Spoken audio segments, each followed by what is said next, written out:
tila unti-unti nang nakaka-move on si Maris Lacan sa cheating issue nila ni Anthony Jennings. How true na plastikan na lang ang eksena nila ng aktor para sa kanilang projects.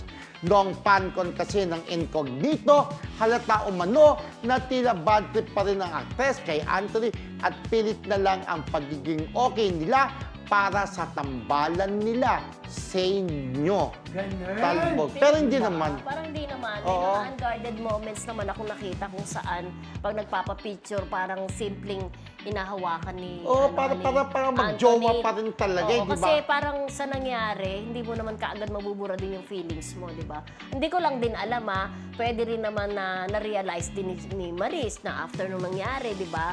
Ay trabaho na lang, kumbaga. Hindi, pero... Kasi di ba sabi nga niya na hindi niya alam na si Jampa at saka si Anthony Pero Jennings, pwede naman pinag-usapan na nila yun eh. Oo. Pwede, talagang wala na kami, Maris. Ikaw na talaga ang mahal ko.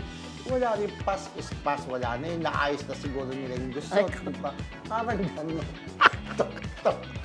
Hindi. Parang gano'n. Nag-uusap naman din for sure. Hindi siguro sa ngayon, para sa love team lang muna nila, di ba? Pero, siguro ayusin mo lang dapat ayusin. Dahil nga, pinaniwala mo. pero ako tayo naniniwala pa ko, rin. eventually, yung kanilang Love team. damdamin, yung sa nila, magbabalik din. Pero still, ang love team nila talagang mainit pa rin. Ibalik ka. Pero iba ang pananaw ni Hello World. At Hello sabi niya, World! isang taong gipit sa love team kumakapit kahit kagalit. Ay, ganun. Actually, totoo Try yan, mo. Hello World.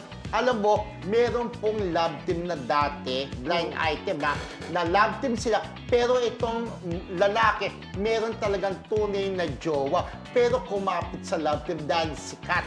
Yun, di ba? Okay. Kaya Ay, kung sino yun, di ba? Ako rin, meron akong Meron alam. gano'n, di ba? Dati Huwag pa. kang bibitaw sa love team nyo Oo. kahit may jowa ka na dahil mainit ang inyong tambalan. Naku, dati Ganon. pa, Diyos ko, meron, no? Meron. Talagang kumapit siya sa ka-love team niya. Correct. Nung wala na Kailangan. siyang mga project, Ay, no? yun nga.